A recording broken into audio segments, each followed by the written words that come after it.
નમસ્કાર વિદ્યાર્થી મિત્રો, ફરી અહીંયા પરેશ પુરોહિત યુટ્યુબ ચેનલમાં આપ સર્વે મિત્રોનું હાર્દિક સ્વાગત છે। બધા જ મિત્રો ઘરે કન્ટિન્યુઅસલી રીડિંગ કરતા હશો એવી આપણે આશા રાખીએ છીએ। તો ગત લેક્ચરમાં આપણે ઠારબિંદુ અજ્ઞાયન વિશેની ચર્ચા કરી અને એક્ઝામ્પલ્સ પણ ચર્ચા કર્યા છે, એક્સરસાઇઝના કેટલાક એક્ઝામ્પલ્સની પણ ચર્ચા કરી। તો હવે જે આ લેક્ચરમાં આપણે એક નવો ટોપિક ભણવા જઈ રહ્યા છીએ। બહુ ઇમ્પોર્ટન્ટ ટોપિક છે મિત્રો, અને ખાસ ધ્યાનથી સમજજો। એ ટોપિક કઈક છે આ પ્રકારનો, આપણી પાસે એક ટોપિક છે નેક્સ્ટ અભિસરણ। આપણો જે નેક્સ્ટ ટોપિક છે જેનો આપણે અભ્યાસ કરવાનો છે એ ટોપિક છે અભિસરણ અને અભિસરણ દબાણ, અથવા તો આપણે એવું કહીએ કે અભિસરણ દબાણ। પણ આ અભિસરણ દબાણ જે છે એ સમજતા પહેલા આપણે એક શબ્દ સમજવો પડશે કે અભિસરણ તરીકે કોને ઓળખવામાં આવે, અભિસરણ એટલે શું। તો સિમ્પલ જો આપણે અભિસરણની વાત કરતા હોઈએ તો અહીંયા આપણે કહી દઈએ અભિસરણ, અને એ અભિસરણને ઇંગ્લિશમાં આપણે કહેવું હોય તો ઓસ્મોસિસ તરીકે ઓળખવામાં આવે। અભિસરણને શું કહેવાશે? ઓસ્મોસિસ કહેવાય। તમે બાયોલોજી વગેરેમાં ભણ્યા છો, આશ્રુતિ અને આશ્રુતિ દાબ, તો એ જ વસ્તુને કંઈક મળતું અહીંયા આવે છે, અભિસરણ છે। તો આપણી પાસે બે શબ્દો છે, પ્રસરણ પણ કોને કહેવાય અને અભિસરણ કોને કહેવાય। તો પ્રસરણની થોડી ચર્ચા કરીએ આપણે કે ભાઈ સિમ્પલ પ્રસરણ કોને કહેવાય, પ્રસરણ એટલે શું। તો પ્રસરણનો મતલબ એવો થાય મિત્રો કે જ્યારે કોઈ પદાર્થ વધારે સાંદ્રતાથી પોતાની વધારે સાંદ્રતાથી ઓછી સાંદ્રતા તરફ વહન કરવાની જે ઘટના હોય એ ઘટનાને કહેવાય પ્રસરણ, ડિફ્યુઝન। ઇંગ્લિશમાં ડિફ્યુઝન કહેવાય, પ્રસરણ કહેવાય કે વધારે સાંદ્રતાથી ઓછી સાંદ્રતા તરફ વહન થવાની ઘટના, એ ઘટનાને કહેવાશે ડિફ્યુઝન અથવા તો પ્રસરણ। પણ આપણે જે બનાવવાનું છે અભિસરણ કોને કહેવાય, તો અભિસરણ સમજવા માટે એક સાદી આપણે આકૃતિ સમજીએ, અને એ આકૃતિમાં કંઈક આ પ્રકારે આપણે ડ્રો કરીએ છીએ। તો એક પાત્ર લઈ લઈએ અને એ પાત્રમાં આપણે એવું કામ કરીએ કે વચ્ચે અહીંયા અર્ધ પારગમ્ય પડદો રાખી દઈએ। આ જે વચ્ચે રાખેલો છે અહીંયા બંને પાત્રની વચ્ચે, એ બંને પાત્રની વચ્ચે જે રાખેલો છે એને કહી દઈએ આપણે અર્ધ પારગમ્ય પડદો, અથવા એને કહેવાય સેમી પરમિએબલ મેમ્બ્રેન, સેમી પરમિએબલ મેમ્બ્રેન તરીકે ઓળખવામાં આવે। અને જેને શોર્ટમાં કહીશું આપણે SPM, તો અર્ધ પારગમ્ય પડદાને શોર્ટમાં કેવું હોય તો SPM તરીકે પણ ઓળખી શકાય। તો અર્ધ પારગમ્ય પડદો રાખેલો છે, એક પાત્ર છે આપણી પાસે, પાત્રમાં બંને બાજુ જુદી જુદી સાંદ્રતા ધરાવતા દ્રાવણો ભરવાના છે। આપણે એક કામ કરીએ કે આ બાજુ, ચાલો આ બાજુ રાખી દઈએ આપણે 0.1 મોલર CuSO4 નું જલીય દ્રાવણ, કેવું કહીએ તો આપણે 0.1 મોલર CuSO4 નું જલીય દ્રાવણ, અને આ અર્ધ પારગમ્ય પડદાની જમણી બાજુ રાખી દઈએ આપણે 0.5 મોલર CuSO4 નું જલીય દ્રાવણ। તો મિત્રો બંને બાજુ જે દ્રાવણ રાખ્યા છે એ દ્રાવણ તો આપણે સેમ રાખી દીધા, કયા CuSO4, પણ બંને બાજુ રાખેલા દ્રાવણોની શું સાંદ્રતા સરખી છે? ના, એકદમ દેખાય છે, ક્લિયરલી દેખાય છે આપણને કે એક દ્રાવણની સાંદ્રતા 0.1 મોલર છે અને બીજા દ્રાવણની સાંદ્રતા 0.5 મોલર છે। તો આ જે સાંદ્રતા છે અથવા આ જે દ્રાવણ છે એની સાંદ્રતા પ્રમાણમાં ઓછી છે, અને આ બાજુ જે દ્રાવણ રાખેલું છે એની સાંદ્રતા પ્રમાણમાં વધારે છે, એવું અહીંથી જોઈ શકાય છે આપણને। તો હવે અભિસરણ ઘટનામાં એટલે કે ઓસ્મોસિસમાં કયા પ્રકારની ઘટના બનશે એ આપણે સમજવાનું છે। ધ્યાનથી મિત્રો સાંભળજો કે જ્યારે પણ બે જુદી જુદી, પહેલા એ સમજી લે કે અર્ધ પારગમ્ય પડદાનું કામ શું છે મિત્રો, પછી આપણે આ અભિસરણની ઘટનાની વાત કરીએ કે અર્ધ પારગમ્ય પડદો કામ શું કરશે। તો આમ તો જનરલી અલગ અલગ પ્રકારના પડદા હોય, કેટલાક એવા હોય કે જે પ્રવેશશીલ અથવા પારગમ્ય પડદો હોય, જેમાં પડદાની સપોઝ પડદો એટલે કે આવો એક પટ્ટો છે જેની બંને બાજુ દ્રાવણ રાખવામાં આવે, તો એક બાજુમાંથી બીજી બાજુમાં બધા જ ઘટકોનું જો વહન થઈ જતું હોય તો એને કહેવાય પારગમ્ય પ્રવેશશીલ પટલ। જો કોઈનું પણ વહન ના થતું હોય તો એને કહેવાય અપ્રવેશશીલ। કેટલાક ઘટકોનું વહન થતું હોય અને કેટલાકનું વહન ન થતું હોય એને કહેવાય અર્ધ પારગમ્ય પડદો। પણ પ્રશ્ન એ છે કે કોનું વહન થશે અને કોનું વહન ના થાય। તો યાદ રાખજો મિત્રો કે જ્યારે પણ આપણે અર્ધ પારગમ્ય પડદાની વાત કરતા હોઈએ તો એ દ્રાવણમાં જે ઘટકોનું કદ નાનું હોય એને પસાર થવા દે છે, પણ મોટા કદના ઘટકોને પસાર થવા દેતું નથી। એ છિદ્રાળુ રચના હોય, આ જે હોય ને એકદમ બહુ જ માઇક્રો એમાં છિદ્રો વોઇડ્સ જોવા મળે છે, આપણને નરી આંખે ના જોઈ શકાય, પણ એની જે રચના હોય એ બહુ છિદ્રાળુ રચના હોય, અને એ છિદ્રાળુ રચનાને કારણે એમાંથી, ધ્યાનથી સાંભળજો, કોણ પસાર થાય કોણ ના થાય, તો અર્ધ પારગમ્ય પડદામાંથી દ્રાવકના અણુઓ પસાર થાય છે, પરંતુ દ્રાવ્યના અણુ પસાર થતા નથી, કારણ કે દ્રાવકના અણુઓનું કદ એ દ્રાવ્યની સાપેક્ષમાં તો નાનું જ હોય છે. દ્રાવકના અણુઓનું કદ એ દ્રાવ્યની સાપેક્ષમાં નાનું હોય એટલે અર્ધપારગમ્ય પડદો વચ્ચે મૂકેલો હોય તો એમાંથી માત્ર કયા અણુઓ પસાર થશે? તો દ્રાવકના. દ્રાવ્યના અણુ ક્યારે પણ પસાર થતા નથી, આ ધ્યાનમાં રાખવાનું. તો આપણે કોનું વર્ક જોયું અત્યારે? અર્ધપારગમ્ય પડદા એટલે કે સેમી પરમિએબલ મેમ્બ્રેનનું વર્ક જોયું. તો હવે શું થશે અભિસરણમાં? કે અભિસરણ ઘટનામાં બે જુદી જુદી સાંદ્રતા ધરાવતા દ્રાવણો, અથવા કોઈક વાર તમે એવું પણ કરી શકો કે ચલો આ બાજુ એની જગ્યાએ એવું કરી દઈએ આપણે શુદ્ધ દ્રાવક લઈ લઈએ, એવું પણ કરી શકીએ આપણે. ઓપ્શનમાં કહીએ છીએ ઓર કરીને કરીએ. તો અહીંયા તમે જોઈ શકો છો કે બંને દ્રાવણોની જે સપાટી છે એક સરખી રાખેલી છે. જેટલી સપાટી આનાથી આ ઓછી સાંદ્રતા વાળા દ્રાવણની છે એટલી જ સપાટી આ વધારે સાંદ્રતા વાળા દ્રાવણની છે. હવે ઓછી સાંદ્રતા વાળા દ્રાવણથી વધારે સાંદ્રતા વાળા દ્રાવણ તરફ, ઓછી સાંદ્રતા વાળા દ્રાવણથી વધારે સાંદ્રતા વાળા દ્રાવણ તરફ દ્રાવકના અણુઓના વહન થવાની જે ઘટના છે એ ઘટનાને કહેવાય અભિસરણ. ધ્યાનથી સમજો મિત્રો, અભિસરણ કોને કહેવાય? ઓછી સાંદ્રતાથી વધારે સાંદ્રતા તરફ માત્ર દ્રાવકના અણુઓની વહન, એનો મતલબ કે આ જે વહન પામે છે, અહીંથી જે વહન થાય છે એ માત્ર ને માત્ર કોનું થાય છે? તો દ્રાવકના અણુઓનું વહન થાય છે. ચલો પર્ટિક્યુલર આ કેસ માટે આપણે કેવું હોય કે ભાઈ કોનું વહન થતું હશે? તો જલીય દ્રાવણ છે. હવે જલીય દ્રાવણ છે એનો મતલબ કે દ્રાવક તરીકે H2O એટલે કે પાણી હોય. તો કહી શકાય કે અહીંયા ઓછી સાંદ્રતાથી વધુ સાંદ્રતા તરફ H2O ના અણુનું વહન થતું છે, એટલે પાણીના અણુનું વહન થતું છે, એવું કહી શકાય કે કેવું? તો એક સમય એવો આવશે, પ્રશ્ન એ છે કે આ ઘટના ક્યાં સુધી ચાલ્યા કરશે? ચલો આમથી આમ દ્રાવકના અણુનું વહન તો થાય છે, પણ શું આ ઘટના ચાલ્યા જ કરશે? ના. જ્યારે તમે એવું વિચારો કે આમાંથી જો દ્રાવક એટલે કે પાણી આમાં જાય તો ધીમે ધીમે આમાં પાણીનું પ્રમાણમાં વધારો થાય, એટલે આનું જે સ્તર છે એ ધીમે ધીમે આનું સ્તર એ પેલાના સ્તરની સાપેક્ષમાં શું થશે? ઉપર આવશે. એટલે આના સ્તરમાં ધીમે ધીમે શું થાય? વધારો થાય. અને આના સ્તરમાં ધીમે ધીમે શું થતો જાય? ઘટાડો થતો જાય. એટલે ધીમે ધીમે આનું સ્તર શું થતું જશે? ઘટતું જશે. ઓકે, તો હવે એવું વિચારીએ કે ચલો આનું સ્તર વધે છે, આનું સ્તર ઘટે છે, આમાં પાણી વધે છે, આમાં પાણી ઘટે છે. હવે આમાં પાણી વધતું હોય એટલે એવું કહી શકાય કે સાંદ્રતા ઘટતી જાય. આમાં પાણી ઘટે છે એટલે એવું કહી શકાય સાંદ્રતા વધે છે. તમે કોઈમાંથી પાણી કાઢી લો તો ધીમે ધીમે સાંદ્રતામાં વધારો થાય. પાણી ઉમેરીને મંથન કરવામાં આવે તો સાંદ્રતામાં ઘટાડો થાય. તો અહીંયા ધીમે ધીમે સાંદ્રતામાં ઘટાડો થતો જશે. આ દ્રાવણની સાંદ્રતા ધીમે ધીમે ઘટે છે અને આ દ્રાવણની સાંદ્રતા ધીમે ધીમે શું થતી જાય છે? વધતી જાય છે. એવું કહેવું હોય તો અહીંથી આપણે કહી શકીએ. એક સમય એવો આવશે કે ઓછી સાંદ્રતા વાળા દ્રાવણની સાંદ્રતા વધી અને આ સાંદ્રતા ઘટતી જશે. એ બંને એકબીજાને સમાન બનશે અને જ્યારે બંને દ્રાવણોની સાંદ્રતા સમાન બનશે એટલે આ પ્રક્રિયા સ્ટોપ થઈ જશે. આ ઘટનાને કહેવાય અભિસરણ ઘટના તરીકે ઓળખવામાં આવે.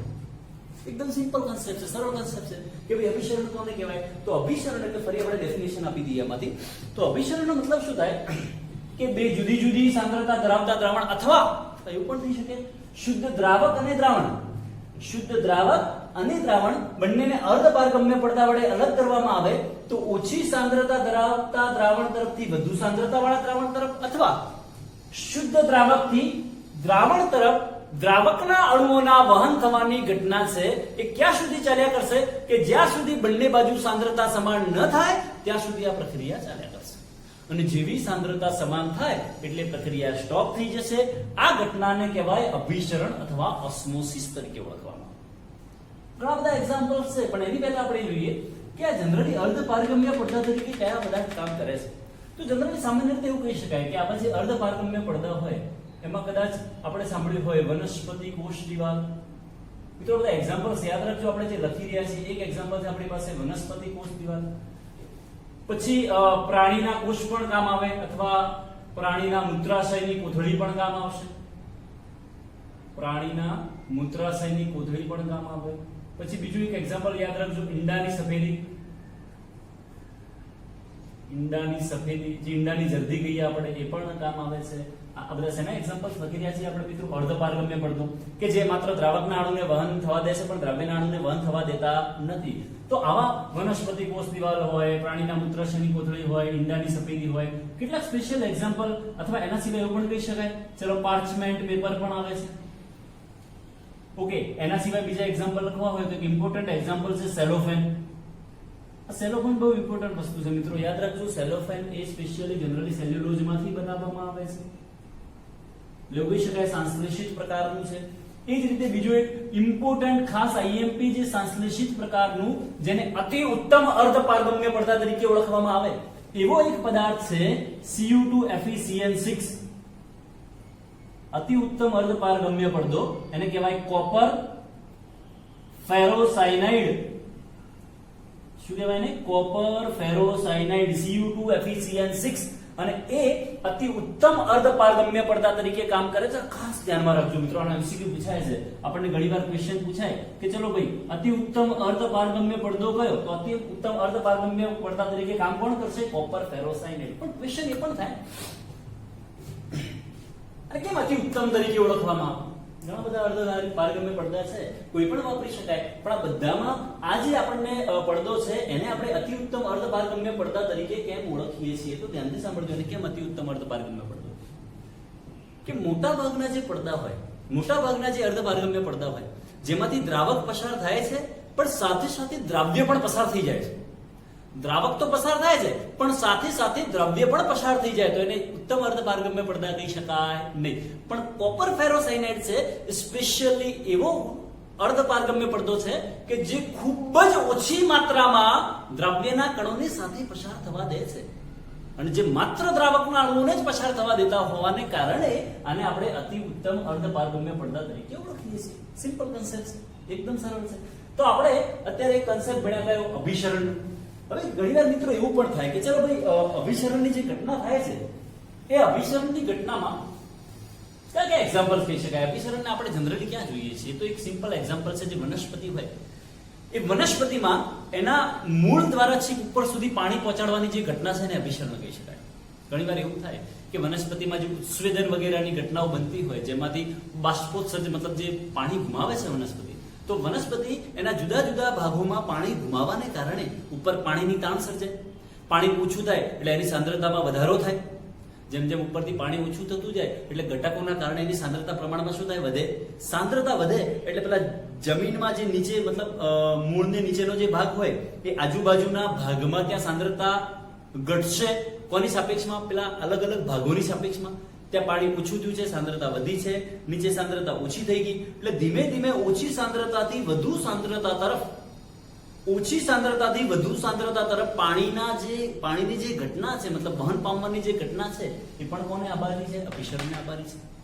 બીજું એક્ઝામ્પલ એવું સમજાય કે ઘણીવાર એવું થાય કે આપણે કોઈ પાત્રમાં, સપોઝ આપણી પાસે કોઈ પાત્ર છે અને એ પાત્રમાં આપણે એવું કહીએ,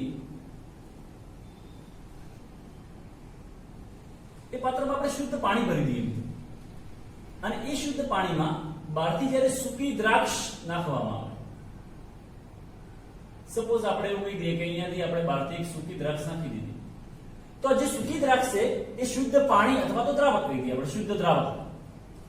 તો શુદ્ધ પાણીની સાપેક્ષમાં આ જે સૂકી દ્રાક્ષ છે એની સાંદ્રતા પ્રમાણમાં વધારે હશે એવું કહી શકાય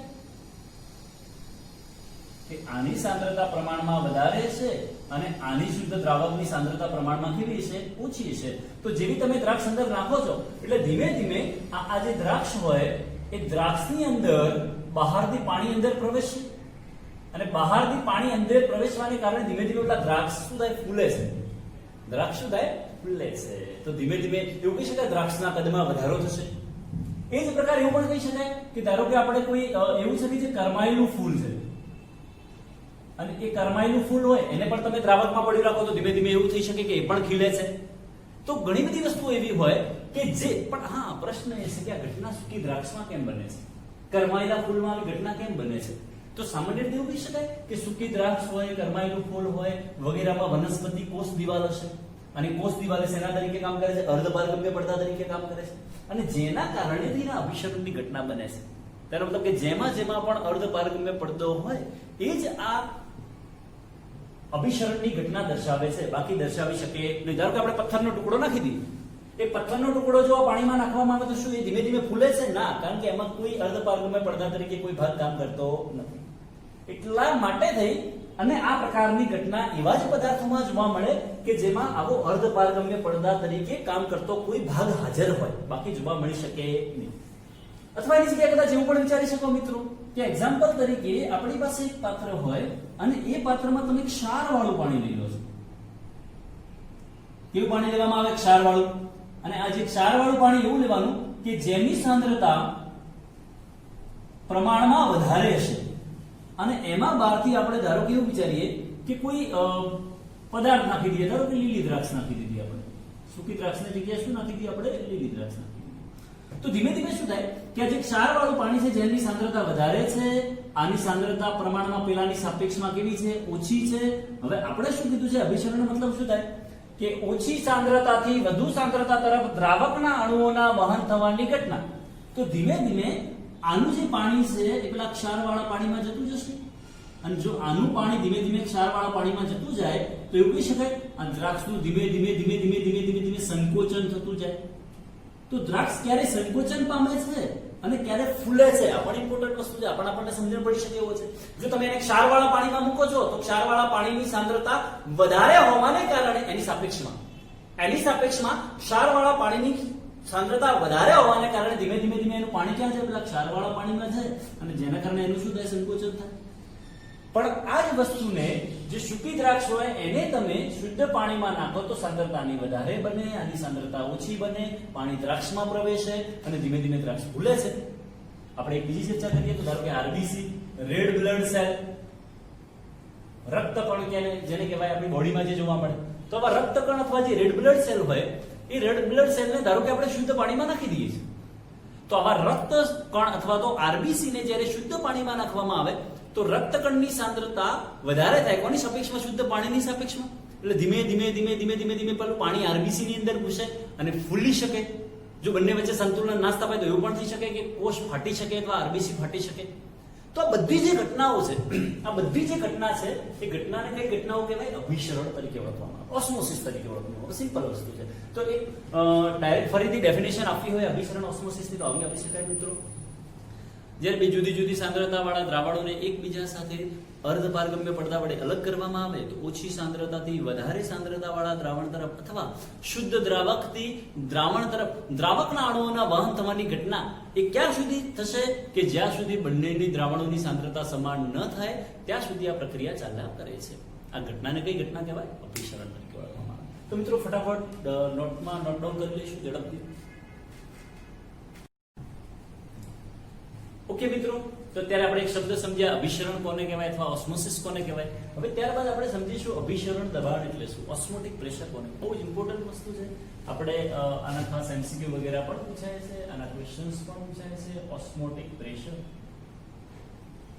પ્રેશર કોને કહેવાય? તો અભિસરણ દબાણ એટલે શું? સિમ્પલ જો આપણે સમજવું હોય તો અભિસરણની ઘટનાને રોકવા માટે બહારથી આપવું પડતું દબાણ. Simple definition. અભિસરણની ઘટનાને રોકવા માટે જે આપણે બહારથી દબાણ આપીએ છીએ, ઓછામાં ઓછું દબાણ, એ જે દબાણ આપવામાં આવે છે એને શું કહેવાય? અભિસરણ દબાણ તરીકે ઓળખવામાં આવે. તો એ આકૃતિ દ્વારા સમજીએ. તો આકૃતિ દ્વારા જો સમજવું હોય તો સપોઝ આપણે એવું વિચારીએ કે આપણી પાસે એક પાત્ર છે અને એ પાત્રમાં આપણે એવું વિચારીએ કે ચલો ભાઈ દ્રાવણ ભરેલું છે. શું ભરેલું છે મિત્રો? દ્રાવણ. અને એને એ દ્રાવણ ભરેલા પાત્રને બીજા એક કોઈ પાત્ર સાથે જોડેલું છે અને એ જે પાત્ર સાથે જોડેલું છે એ પાત્રમાં એવું વિચારી લઈએ કે શુદ્ધ દ્રાવક ભરેલો છે અથવા તો એવું લખી દઈએ કે દ્રાવક ભરેલો છે.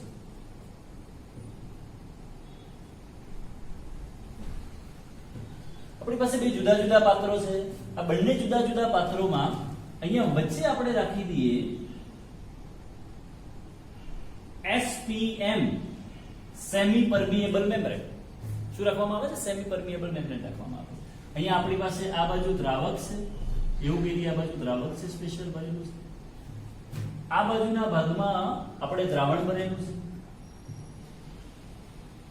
આ બાજુના પાત્રમાં દ્રાવણ ભરેલું છે. તો ઓબ્વિયસ છે કે બંનેની સાંદ્રતા જુદી જુદી હોય. કે જે દ્રાવણ છે એની સાંદ્રતા પ્રમાણમાં એવું લખી દઈએ કે એની સાંદ્રતા પીલાની સાપેક્ષમાં પ્રમાણમાં વધારે છે. આ જે છે એની સાંદ્રતા પ્રમાણમાં ઓછી હશે. સાંદ્રતા કેવી હશે? ઓછી હશે. કોની સાપેક્ષમાં? તો પેલા દ્રાવણની સાપેક્ષમાં. બંનેને એકબીજા સાથે સેમી પરમિએબલ મેમ્બ્રેન થી અલગ પાડેલા છે, વચ્ચે એક અર્ધપારગમ્ય પડદો રાખેલો છે. એ પડદા તરીકે જનરલી સેલોફેન અથવા અતિ ઉત્તમ અર્ધપારગમ્ય પડદો જો તમારે વાપરવો હોય તો કોપર ફેરોસાઇલેટ પણ વાપરવો હોય તો વાપરી શકીએ છીએ, આપણને સમજણ પડે. હવે અહીંયા થોડું લોજિક લગે અથવા સિમ્પલ આપણે વિચારીએ કે ઉપર જે દબાણ છે એ તો કેટલું હશે? અહીંયા P એટમોસ્ફિયર જેટલું હશે, વાતાવરણ દબાણ હોય. ઓકે, અહીંયા પણ ઉપર દબાણ કેટલું હશે? તો પ્રેશર, એટમોસ્ફેરિક પ્રેશર હશે, એટલે કે વાતાવરણનું દબાણ જોવા મળશે. તો અહીંયા આની સપાટી પર એટમોસ્ફેરિક દબાણ લાગશે આપણને, અથવા તો એવું કહેવાય કે વાતાવરણનું દબાણ હાજર હશે. એ જ પ્રકારે અહીંયા પણ ચર્ચા કરીએ તો એટમોસ્ફેરિક એટલે કે વાતાવરણનું દબાણ હાજર હશે બંને. એક બાજુ શુદ્ધ દ્રાવક રાખેલું છે, બીજી બાજુ દ્રાવણ રાખેલું છે, બંનેને અર્ધપારગમ્ય પડદા વડે જોડેલા છે. હવે જો અભિસરણની ઘટનાની ચર્ચા કરવામાં આવે કે અભિસરણમાં શું બનશે મિત્રો, તો સિમ્પલ વિચારી શકાય કે જેની સાંદ્રતા ઓછી હોય એનાથી વધારે તરફ દ્રાવકના અણુનું વહન થશે. તો ઓકે, તો અહીંયા આની સાંદ્રતા ઓછી છે એટલે આ બાજુથી આ અર્ધપારગમ્ય પડદા થ્રુ દ્રાવકના અણુનું વહન થાય. આ દ્રાવકના અણુના વહન થવાની જે ઘટના છે, આ જે દર્શાવેલા છે એવું કહી શકાય માત્ર દ્રાવકના અણુઓ છે. તો આ દ્રાવકના અણુના વહન થવાની જે ઘટના છે, ઘટનાને કઈ ઘટના કહેવાય? અભિસરણ. પણ મારે આ ઘટનાને અટકાવવી છે, આ ઘટનાને રોકવી છે. તો શું કરી શકાય? કઈ બાજુ પ્રેશર આપી શકાય? આ થોડું વિચારી શકીએ આપણે. ધારો કે આમથી આમ આપણે એવું કહીએ કે દ્રાવકના અણુઓ જાય છે, જો અહીંથી એક્સટર્નલ બહારથી વધારાનું પ્રેશર આપવામાં આવે તો દ્રાવકનું વધારે વહન પેલી બાજુ છે એટલે અભિસરણ ઝડપી બને. પણ જો આ બાજુથી એક્સ્ટ્રા પ્રેશર આપવામાં આવે, આ બાજુથી વધારે, ઘણીવાર એવું થાય કે ચલો ભાઈ આપણે આ બાજુથી બહારથી કોઈ એક્સટર્નલ પ્રેશર આપી દીધું, બહારથી શું કરી દીધું આપણે? P એક્સટર્નલ આપવામાં આવે એટલે કે બાહ્ય દબાણ આપવામાં આવે. તો એ જે બાહ્ય દબાણ આમથી આપી શકો અથવા તો ઉપરથી, કે આપણે દબાણની ચર્ચા છે, તો બાહ્ય દબાણ આપવામાં આવે તો એટલું દબાણ આપવાનું કે જેના કારણે આ જે ફ્લો છે, આ દ્રાવકના અણુનું જે વહન છે એ વહન માત્ર અટકી જાય. માત્ર શું થાય? અટકે છે. એ જે દબાણ છે એ દબાણને કહેવાય અભિસરણ દબાણ અથવા ઓસ્મોટિક પ્રેશર. અને એ અભિસરણ દબાણને આપણે પાઈ સંજ્ઞા વડે દર્શાવવામાં આવશે. એટલે અહીંયા લખી દઈએ આપણે પાઈ માટે. અહીંયા પાઈને કહેવાશે અભિસરણ દબાણ તરીકે ઓળખવામાં આવે. મિત્રો અહીંયા યાદ રાખજો, અહીંયા પાઈ એટલે 3.14 કે 22 નથી. ફરી કહું છું, અહીંયા પાઈ એટલે 22 કે 3.14 નથી. અહીંયા પાઈ એ આપણું અભિસરણ દબાણ છે. આપણે એ દબાણ લગાડીએ છીએ કે જે અભિસરણની ઘટનાને રોકવા માટે વપરાય છે. દબાણને કયું દબાણ કહેવાય? અભિસરણ દબાણ અથવા તો ઓસ્મોટિક પ્રેશર તરીકે ઓળખવામાં આવે. તો કઈ વાર એવો ક્વેશ્ચન પૂછાય નાનકડો કે આ જે અભિસરણ દબાણ હોય એ જનરલી કઈ બાજુ આપવામાં આવે છે અથવા તો કઈ બાજુ લગાડવામાં આવે છે? તો એવું કહી શકાય કે જે દ્રાવણની સાંદ્રતા પ્રમાણમાં વધારે છે એ બાજુ, જે દ્રાવણની સાંદ્રતા પ્રમાણમાં વધારે છે એ બાજુ આપવામાં આવે. કારણ કે જો આ બાજુ સાંદ્રતા ઓછી છે, આ બાજુ સાંદ્રતા વધારે છે. ઓછી સાંદ્રતાથી વધુ સાંદ્રતા તરફ દ્રાવકના અણુનું વહન થાય છે. જો તમે આ બાજુ દબાણ આપો છો કદાચ તો વહન વધી જાય છે, પણ આ બાજુ દબાણ આપવામાં આવે તો આ પ્રક્રિયા શું થઈ જાય છે? અટકી જાય છે. તો આ જે ઘટના છે, ઘટનાને કહેવાય અભિસરણ દબાણ. અથવા તો મિત્રો એવું કહેવું હોય આપણને, કદાચ ડેફિનેશન આપવાનું થાય કે ભાઈ અભિસરણ દબાણની વ્યાખ્યા શું, તો અભિસરણની ઘટનાને રોકવા માટે અહીંયા લખી દઈએ આપણે, અભિસરણની ઘટનાને રોકવા માટે આપવા પડતા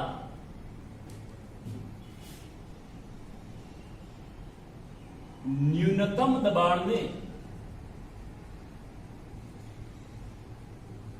અભિસરણ દબાણ કહે છે.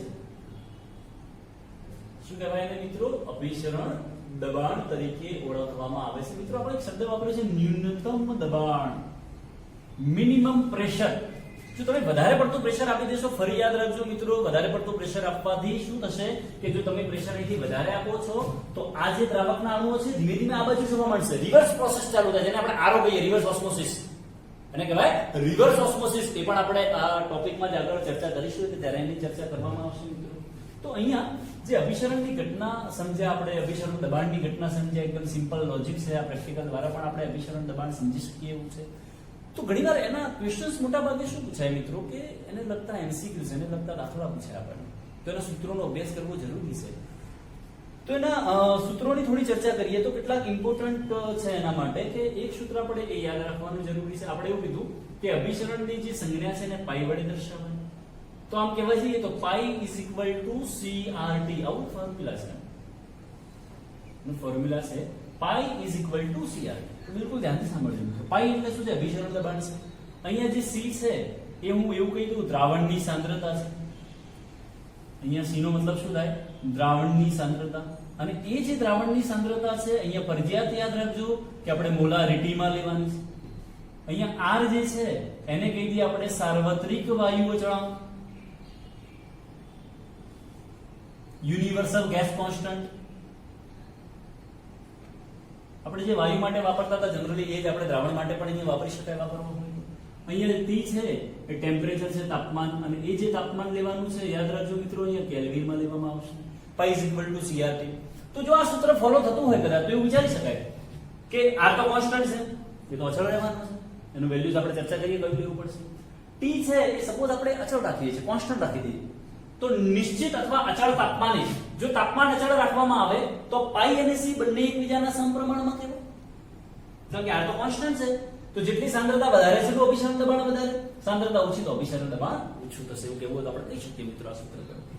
હવે ક્વેશ્ચન એ છે, ઘણા બધા આના ક્વેશ્ચન સાથે વગેરે આવશે, તો એની થોડી ચર્ચા કરતા કે આના માટે જુદા જુદા નિયમો પણ રજૂ થયેલા છે. તો એમાંથી એકાદ હું નિયમની તમને ચર્ચા કરું. એ નિયમ આવશે બોઇલ વોન્ટ ઓફ નિયમ. તો મિત્રો બોઇલ વોન્ટ ઓફ નિયમ છે શું? અહીંયા બોઇલ તો આપણે પહેલા પણ સમજેલા છીએ, બોઇલ નો વાયુ માટેનો નિયમ. બોઇલ ચાર્લ્સ ગેલિશે કહો કે બધા જુદા જુદા નિયમો વાયુ માટે રજૂ થયેલા છે. પણ આ જે વોન્ટ ઓફ છે એકચ્યુઅલી વોન્ટ ઓફ અને ફેફર નામના વૈજ્ઞાનિકો છે જેને દ્રાવણ માટે આ નિયમો રજૂ કરેલા છે. તો આ થોડું ઇમ્પોર્ટન્ટ એટલા માટે છે અને એમસીક્યુઝ વગેરેમાં ક્યાંક કામ આવે છે. આપણે તો આ સૂત્ર પરથી ડિસ્કસ કરવાનું છે, પણ એના સિવાય પણ આ જે નિયમો છે એને થોડા ધ્યાનથી ભણજો મિત્રો. નિયમો બહુ અગત્યના છે અને ઇમ્પોર્ટન્ટ છે એટલે કામમાં આવશે, ધ્યાનથી સમજજો. તો બોઇલ વોન્ટ ઓફ નિયમ છે શું? તો એક ફોર્મ્યુલા સિમ્પલ યાદ રાખવાનું, વધારે કંઈ યાદ રાખવાની જરૂર નથી. પાઈ is proportional two capital C. જે આપણે કોઈ દઈએ અચળ તાપમાન હોય, તાપમાન કેવું રાખવાનું? અચળ.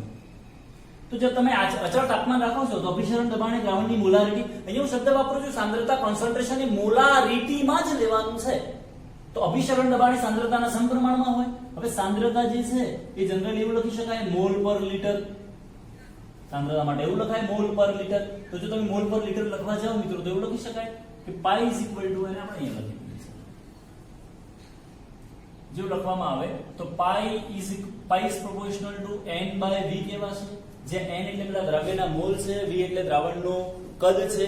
ઓકે, તો હવે અહીંયા સપોઝ આપણે એવું કહીએ કે n બરાબર 1 મોલ માટે મારે લેવું છે, તો n બરાબર 1 મોલ માટે લેવું હોય તો એવું લખી શકાય pi is proportional to 1 by v. તો આ આપણને સમકક્ષ આવે છે. આપણે આવું આવતું હતું p proportional to 1 upon v, બોયલનો નિયમ જે વાયુ માટે કામ આવે છે. Pi is proportional to 1 upon v જે દ્રાવણ માટે કામ આવે છે. અહીંયા તમે ચલન દૂર કરો તો લખી શકાય pi is equal to k by v. આ v ને અહીંયા ગુણાકારમાં લઈ જાઓ તો it gives pi v is equal to k પણ લખી શકાય લખવું હોય તો. એનો મતલબ એવો થાય કે અભિસરણ દબાણ અને વોલ્યુમ કદ બંનેનો ગુણાકાર છે અચળ રહે છે. તમે એક વસ્તુમાં વધારો કરો છો તો બીજી ઘટે છે, એક ઘટાડો છો તો બીજી વધે છે, બેલેન્સ થાય, બંને વચ્ચેનું બેલેન્સ થાય છે. આ મિત્રો ખાસ ધ્યાનમાં રાખવાનું. ઓકે, તો આના પર કેટલાક ફોર્મ્યુલાસ લખવા હોય જે એમસીક્યુ માટે ઉપયોગી છે. Pi 1 v1 is equal to pi 1 v1 is equal to pi 2 v2 પણ લખી શકાય. એક આ પણ ધ્યાનમાં રાખજો જે એમસીક્યુ માં કામ આવશે આપણને. એક આના પરથી જ બીજું ફોર્મ્યુલા બનાવી શકાય એવું જે pi v is equal to pi 1 v1 plus pi 2 v2, જ્યાં એવું કહી શકાય કે v is equal to v1 plus v2 થશે. એટલે કે અહીંયા જે v કદ છે એ બંને દ્રાવણોના કદનો સરવાળો થશે. તો આ બંને જે ફોર્મ્યુલા છે ક્યારે ઉપયોગમાં લેવી ધ્યાનમાં સાંભળો. ચલો pi 1 v1 is equal to pi 2 v2 ક્યારે લેવી? કે જ્યારે એક દ્રાવણનું અભિસરણ દબાણ આપેલું હોય અને એ જ દ્રાવણનું આપણને કદ આપેલું હોય કે 20 ml કદ ધરાવતા દ્રાવણનું અભિસરણ દબાણ આટલું છે, તો જો એનું કદ વધારીને 50 ml કરવામાં આવે તો અભિસરણ દબાણ કેટલું થશે તો એના માટે કરી શકાય. આ સૂત્ર ક્યારે વાપરી શકાય કે બે જુદા જુદા ધારો કે બે દ્રાવણો છે, એક પાત્ર A છે એક પાત્ર B છે. પાત્ર A માં કોઈ દ્રાવણ રાખેલું છે જેનું અભિસરણ દબાણ અને કદ આપેલા છે, પાત્ર B માં છે જેનું અભિસરણ દબાણ અને કદ આપેલા છે. બંનેને ભેગા કરવામાં આવે તો જે નવું દ્રાવણ બને છે દ્રાવણનું અભિસરણ દબાણ કેટલું થશે એ ગણવા માટે આ સૂત્ર ઉપયોગી છે. તો આ જે પણ સૂત્રો છે તો એથી આપણે યાદ રાખવાનું છે pi is proportional pi proportional two C. અચળ તાપમાને અભિસરણ દબાણે દ્રાવણની સાંદ્રતાના કેવા પ્રમાણમાં હોય? સમપ્રમાણમાં હોય. જેટલી સાંદ્રતા વધારે હશે એ સિમ્પલ લોજિક લગાવી શકાય. સાંદ્રતા વધારે અભિસરણ દબાણ વધારે, સાંદ્રતા ઓછી અભિસરણ દબાણ ઓછું. તો ફટાફટ નોટબુકમાં નોટ ડાઉન કરી લઈશું મિત્રો, પછી આગળ ચર્ચા કરીએ આપણે બીજા નિયમ. ઓકે, તો એક નિયમ બને અત્યારે મિત્રો આપણે બોઇલ વોન્ટ ઓફ. એ જ પ્રમાણે એક બીજો નિયમ છે આપણી પાસે ગેલ્યુશિપ વોન્ટ ઓફ. કયો નિયમ છે? ગેલ્યુશિપ વોન્ટ ઓફ. અને ગેલ્યુશિપ વોન્ટ ઓફ કંઈક આ પ્રકારનો છે, pi is proportional two capital T. કે અભિસરણ દબાણ એ તાપમાનના સમપ્રમાણમાં હોય છે. વખતે જથ્થો વગેરે શું રાખવામાં આવે? અચળ રાખવામાં આવે. તો એવું પણ લખી શકાય કે therefore pi is equal to k into t. પર આ t જો છેદમાં લેવામાં આવે તો પણ લખી શકાય pi by t is equal to k. એટલે બંનેનો ગુણોત્તર કેવો થઈ જાય? અચળ થઈ જાય. તો જો બંનેનો ગુણોત્તર અચળ થાય તો એના પરથી એવું પણ ફોર્મ્યુલા બનાવી શકાય કે pi1 upon t1 is equal to pi2 upon t2. આવું પણ લખી શકાય. બે જુદા જુદા તાપમાને અભિસરણ દબાણ એકનું આપેલું હોય, બીજાનું શોધવાનું હોય, તો એના માટે આ ફોર્મ્યુલા ઉપયોગી છે. એટલે આ ફોર્મ્યુલા પણ યાદ રાખજો મિત્રો. એમસીક્યુ માં આ બધા જ ફોર્મ્યુલાસ એમસીક્યુઝ માં કામ આવશે. ઓકે, હવે આ બધા નિયમોનો ઉપયોગ કરી હજી એવોગાડ્રો પણ લખી શકાય. અને એવોગાડ્રો જો વોન્ટ ઓફ ની આપણે ચર્ચા કરીએ તો એવોગાડ્રો વોન્ટ ઓફ પ્રમાણે એક આવું લખી શકાય. એવોગાડ્રો પ્રમાણે એવું લખી શકાય pi is proportional to small n. અભિસરણ દબાણ એ દ્રાવ્ય ઘટક કણોની મોલ સંખ્યા પર આધારિત છે. જેટલા દ્રાવ્ય ઘટક કણોની મોલ સંખ્યા વધારે એનું અભિસરણ દબાણ પણ વધારે છે, જે સાંદ્રતાથી આપણે સમજી લઈએ છીએ. હવે આ બધા જ નિયમોને જો ભેગા કરવામાં આવે, આપણે એવું લખ્યું છે કે ભાઈ પાઈ ઇઝ ઇક્વલ ટુ CRT એવું લખી દીધું છે. તો ફોર્મ્યુલા યાદ રાખજો કે આ ફોર્મ્યુલા ખાસ ઇમ્પોર્ટન્ટ છે. Pi is equal to CRT. હવે આ જ ફોર્મ્યુલામાં આપણે C is equal to N by V, અહીંયા હું N2 શબ્દ વાપરું છું. N2 by V. N2 એટલા માટે શબ્દ વાપરું છું કે N2 નો મતલબ થશે દ્રાવ્યના મોલ, એવું શબ્દ થશે. તો C બરાબર N2 બાય V જો કિંમત મૂકી આમાં તો લખી શકાય કે pi is equal two C ની જગ્યાએ મૂકાશે N2 બાય V, તો N2 RT બાય V આવું થશે. તો લખી શકાય pi is equal to nRT by V. Okay, આ પણ થઈ શકે. હવે પ્રશ્ન એ છે કે જે આ R આવે છે એનું વેલ્યુ કેટલું લેવાનું? તો અહીંયા જે R આવે છે એ મિત્રો ધ્યાનમાં રાખજો કે R ના બે વેલ્યુઝ લઈ શકાય. જ્યારે જ્યારે પણ, કારણ કે અહીંયા અભિસરણ દબાણ છે, તો દબાણ હોય તો વાતાવરણમાં હોય યા તો જનરલી વાતાવરણ અથવા તો બહારમાં હોય છે. તો જ્યારે જ્યારે પણ R નું મૂલ્ય આપણે એવું કહીએ કે R નું મૂલ્ય છે 0.082 અથવા તો R નું મૂલ્ય છે 0.08314, આ બે વેલ્યુઝ લેવાના છે. તો આનો જે યુનિટ છે એ લખી દઈએ આપણે વાતાવરણ litre mole inverse kelvin inverse. આનો જે એકમ લખવાનો છે આપણે bar litre mole inverse kelvin inverse. તો જ્યારે જ્યારે પણ આપણે વિચારી શકીએ કે જે આપણે દબાણ લીધેલું છે એ જો તમે 12 માં લેશો તો એ વખતે R નું વેલ્યુ કેટલું લેવાનું છે? 0.083 અને જ્યારે જ્યારે પણ આ દબાણનું મૂલ્ય વાતાવરણમાં લેશો તો એ વખતે 0.082 વેલ્યુ લેવાનું છે. બીજું એક ખાસ ધ્યાનમાં રાખવા જેવી બાબત છે, બહુ જ ઇમ્પોર્ટન્ટ વસ્તુ છે. ઘણી વાર મગજમાં ક્વેશ્ચન પણ થશે કે અહીંયા જે વોલ્યુમ છે આપણું, અહીંયા જે દ્રાવણનું કદ છે એ કદ હંમેશા યાદ રાખજો કે અહીંયા જે કદ લેવામાં આવશે એ માત્ર ને માત્ર લીટરમાં જ લેવામાં આવે. મિલીલીટર આપેલું હોય તો પણ એને લીટરમાં કન્વર્ટ કરવું પડે. ઘણી વખત ધારો કે આપણે એવું વિચારીએ કે સપોઝ આપણને 200 સેન્ટીમીટર ક્યુબ કદ આપેલું છે, 200 સેન્ટીમીટર ક્યુબ કદ, તો એને લીટરમાં કન્વર્ટ કઈ રીતે કરવું? પ્રશ્ન આવે. હવે આપણને એક ત્રિરાશી ખબર છે કે 1 સેન્ટીમીટર ક્યુબ હોય તો ઇઝ ઇક્વલ ટુ 1 ml થાય. તો 200 સેન્ટીમીટર ક્યુબ હોય તો એનો મતલબ એવું થઈ જાય કે 200 ml થશે. તો 200 ml તો થઈ ગયું, પણ આપણે એવું કીધું કે ભાઈ આને ml માં નથી લેવું. આપણે ચાલો અહીંયા લખી દીધું કે ભાઈ આનું જે કદ છે એ કેટલું થાય છે? તો 200 ml થાય છે. પણ આપણે શું કીધું છે અહીંયા? લીટર. તો લીટર કરવું હોય તો થઈ જાય 0.2 લીટર. પણ ક્વેશ્ચન છે કેમ લીટરમાં છે, ml માં કેમ નહીં? તો અહીંયા જે R આપણે વાપર્યું છે અચળાંક, એ અચળાંકનું તમે યુનિટ જોશો તો વાતાવરણ કે બહાર તો છે, પણ એની સાથે તમે અહીંયા જો લીટર વપરાયેલું છે. અને આ લીટર વપરાયેલું હોવાને કારણે આ જે યુનિટ છે એ પણ હંમેશા તમારે લીટરમાં જ લેવો પડે, નહીં તો આન્સર ખોટો થશે. આ બિલકુલ ધ્યાનમાં રાખજો. હવે pi is equal to NTRT by N2RT by V થઈ. હવે N2 બરાબર એવું લખી શકાય કે દ્રાવ્યના મોલ બરાબર દ્રાવ્યનું વજન ભાગ્યા એનું આણ્વીય દળ, એવું પણ લખી શકાય મિત્રો. n2 બરાબર W2 બાય સોરી M1 નહીં W2 બાય M2 થશે. M2 શું છે? દ્રવ્યનું આણ્વીય દળ. તો દ્રવ્યના મોલ બરાબર વજન ભાગ્યા આણ્વીય દળ, જેની કિંમત આપણે અહીંયા મૂકી દઈએ.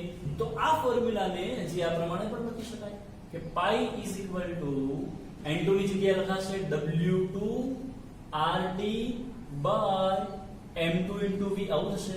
જ્યાં M2 જે છે એ દ્રવ્ય પદાર્થનું આણ્વીય દળ છે. શું કહી શકાય? દ્રવ્યનું આણ્વીય દળ. ઓકે, હવે બીજું એક વિચારીએ આપણે. અહીંયા દળ ભાગ્યા કદ,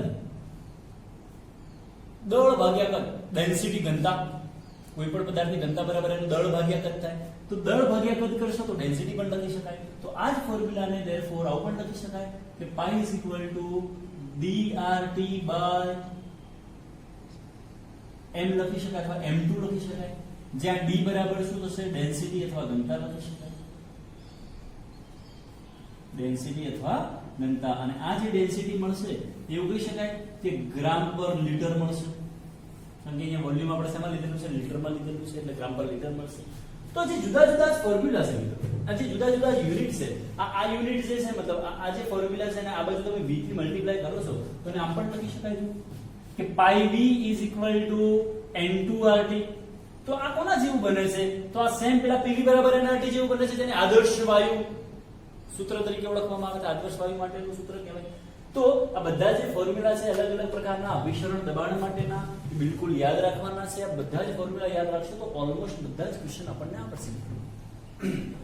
ફરી એકવાર ચર્ચા કરી લઈએ. પાઈ ઇઝ ઇક્વલ ટુ CRT છે, c ની જગ્યાએ કિંમત મૂકીએ n બાય v, તો pi is equal to N2RT by v. n2 બરાબર W2 upon M2. આ v ના બાજુ મલ્ટીપ્લાય કરશો તો પાઈ v બરાબર N2RT થશે, જે આદર્શ વાયુ સમીકરણને મળતું આવે છે. આદર્શ વાયુ સમીકરણમાં પ્રેશર આવે છે, અહીંયા અભિસરણ દબાણ આવે છે. n2 ની જગ્યાએ કિંમત મૂકશો તો પાઈ બરાબર W2RT upon M2 into v. W2 upon v કરશો તો ડેન્સિટી મળે, તો pi is equal to DRT by M2 થશે. તો બધા જ અભિસરણ દબાણને લગતા ફોર્મ્યુલાસ મિત્રો યાદ રાખવા પડશે. એટલે યાદ હશે તો બધા જ પ્રકારના ક્વેશ્ચન MCQ વગેરે આપણે સરળતાથી સોલ્વ કરી શકીશું. ફટાફટ નોટબુકમાં નોટ ડાઉન કરી લઈશું.